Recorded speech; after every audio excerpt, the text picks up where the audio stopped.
نذهب لنشاهد كلمة لديفيد وينبرغ، استراتيجي إسرائيلي مدير مركز بيجن السادات للدراسات الاستراتيجية، خلال محاضرة في النرويج ألقاها قبل ثورة 30 يونيو، بالتحديد في 3 من نفس الشهر. كانت هذه المحاضرة حول الجيوش العربية ومستقبلها بعد 20 سنة. نشوف ونرجع لحضراتكم للمناقشة. The Iraqi army exists no more. The Syrian army is down to at least 50% of its size of 2 years ago. The Egyptian army, all of its 14 divisions, maybe 7 are in any way active, not corroded, corrupt, falling apart. The Arab military threat to Israel has evaporated. Arab societies, as you all know, from Libya and Tunisia through Egypt to Syria, and it'll yet unfortunately come to Jordan, are so convulsed with internal conflict that for the next 2 to 3 to 4 decades they're going to be racked by such internal tensions and such internal economic disparities and needs that their ability to mount a coordinated offensive against Israel in the conventional military sense is simply gone. It's gone. It's gone. So before we start discussing all the threats and the emerging threats and the dangers that are posed to Israel from the crumbling of the old Arab architecture around Israel, first let's recognize that the conventional military threat against Israel has greatly disappeared. And that is a net gain for Israel. It has tremendous long-term significance. Now, we all know that there are new threats emerging. What was the authoritarian control over countries like Egypt, where the security services had penetrated every element in society. You couldn't burp, you couldn't breathe, you couldn't blow your nose without somebody in the security services knowing about it. That's all gone.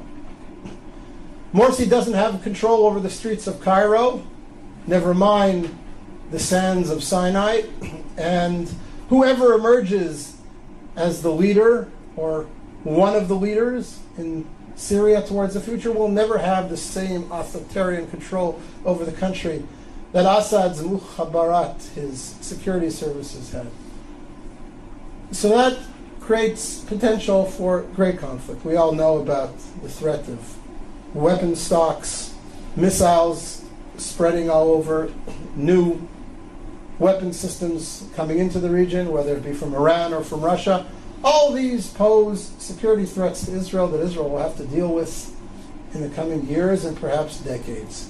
But the conventional military threat, the Israeli fear that the combined armies of Egypt, Iraq, Syria are going to mount a coordinated offensive like they did in the Yom Kippur War against Israel, that's gone.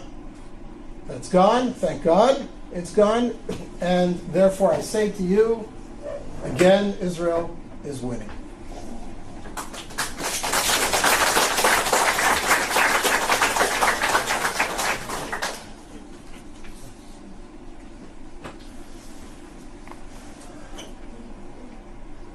Point number 9, in grand historical terms, of course Israel's winning.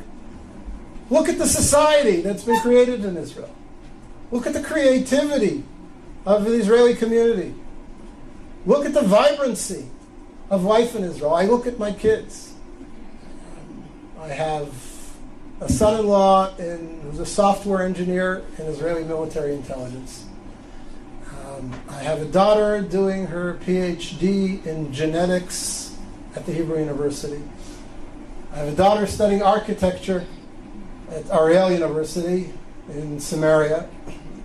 I have a son completing his bachelor's degree in computer science in high school. and he will graduate high school with his degree in computer sciences, and he has studied intensively 17 tractates of the Talmud, and he knows his Bible inside out and backwards. And I have 2 younger kids who are in younger grades, and I look at them and I see their contributions and their future contributions to Israeli society, and I look at their friends who are all doing similar exciting things. And one of my daughters is a little bit of an artist as well. And you look at this and you say, what a wonderful youth we have, what a powerful country we have.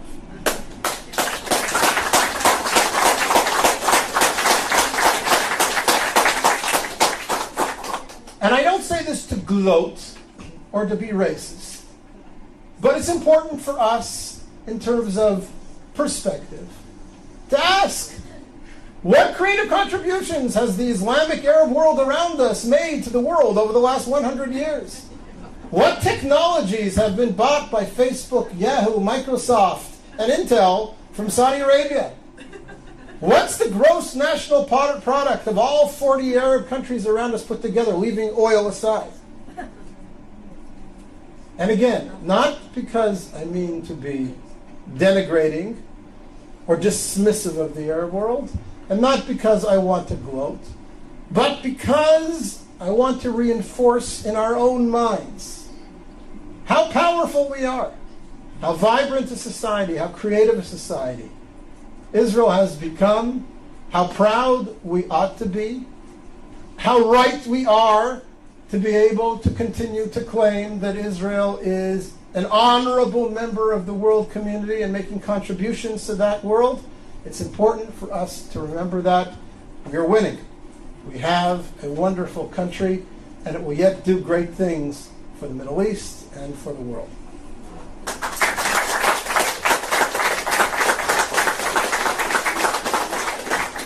And I forgot, we now have gas.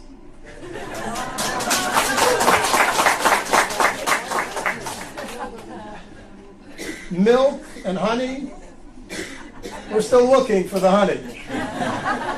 And oil, I don't think we're going to ever find, although there is shale oil under much of central Israel, which could take another 50 years to extract.